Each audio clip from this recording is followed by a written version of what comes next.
Después de los eventos del Jesús de 12 años, nada más aparecen en la narrativa de su vida durante los otros 18 años.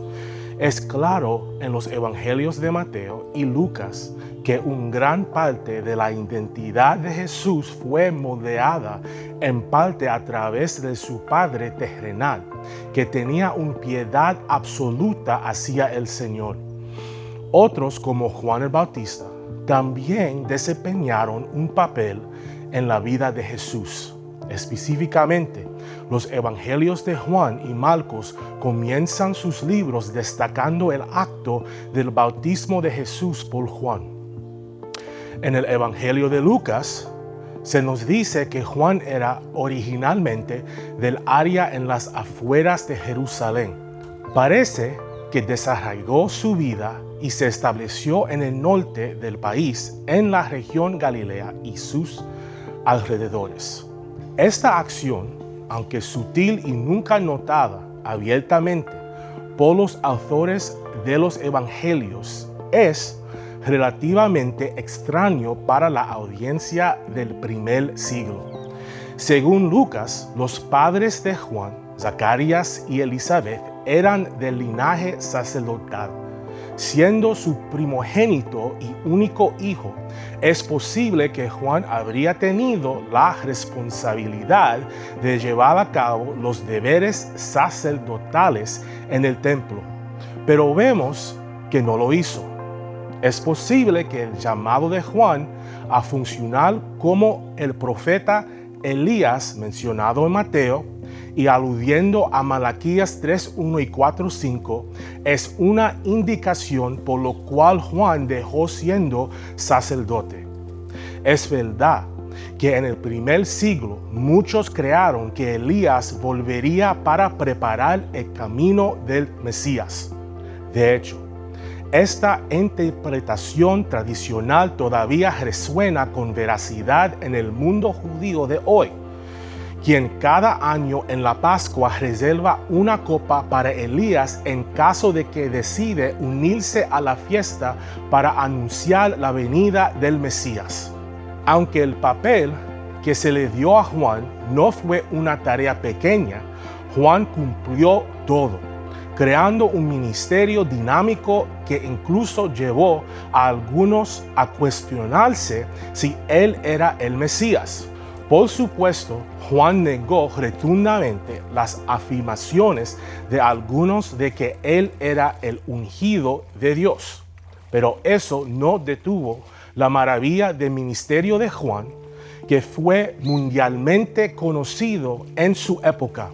La influencia de Juan fue tan grande que en los días del ministerio de Pablo, aproximadamente 2 décadas después de la muerte de Juan, sus seguidores aún transmitían sus enseñanzas y se congregaban en lugares tan lejanos como la ciudad de Éfeso.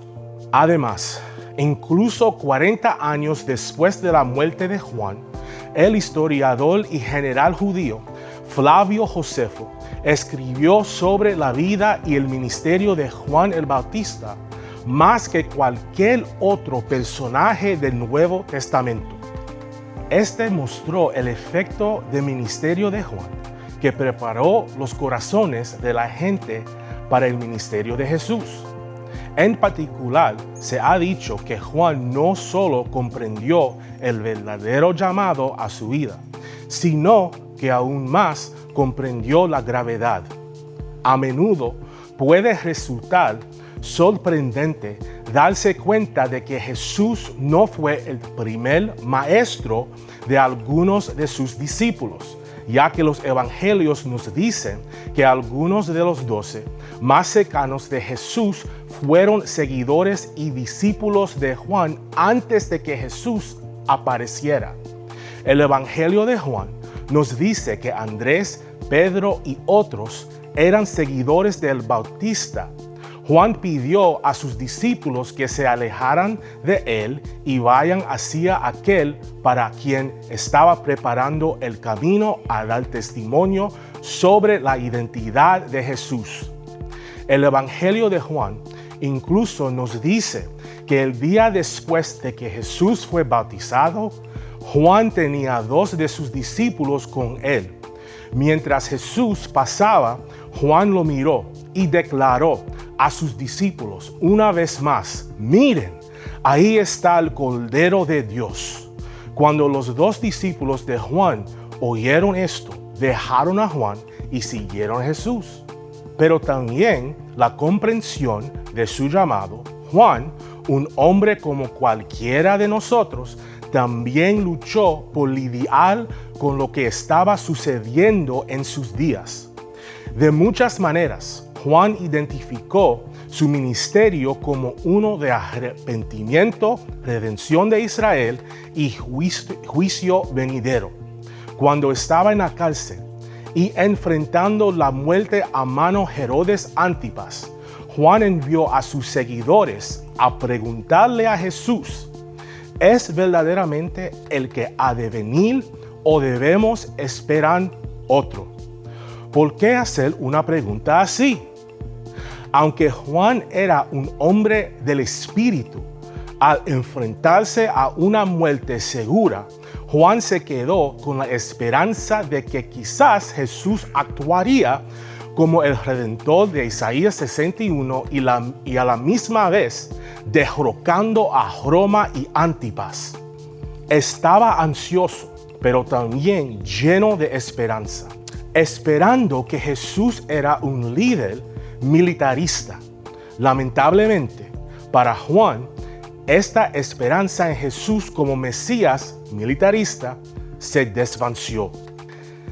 Dice el Evangelio de Mateo: regresa y cuéntale a Juan lo que oyes y ves. Los ciegos ven, los cojos andan, los leprosos quedan limpios, los sordos oyen, los muertos resucitan, y las buenas nuevas se anuncian a los pobres. Buenaventurado el que no tropieza por mi causa. En un sentido, Jesús dice: sí, yo soy el que estabas esperando, pero los días del Mesías no van a desarrollar como pensabas antes. Es por eso que Juan nunca vio la culminación en lo que Jesús se convirtió. Fue ejecutado poco después de estos eventos y antes de la muerte y resurrección de Jesús. Sin embargo, el bautismo de Juan sentó las bases para aquellos que tenían hambre de buscar a Dios. Lo hizo sabiendo que la obra de su vida sería menor, ya que la meta del reino y la glorificación del Hijo de Dios es la esperanza de salvación para toda la humanidad.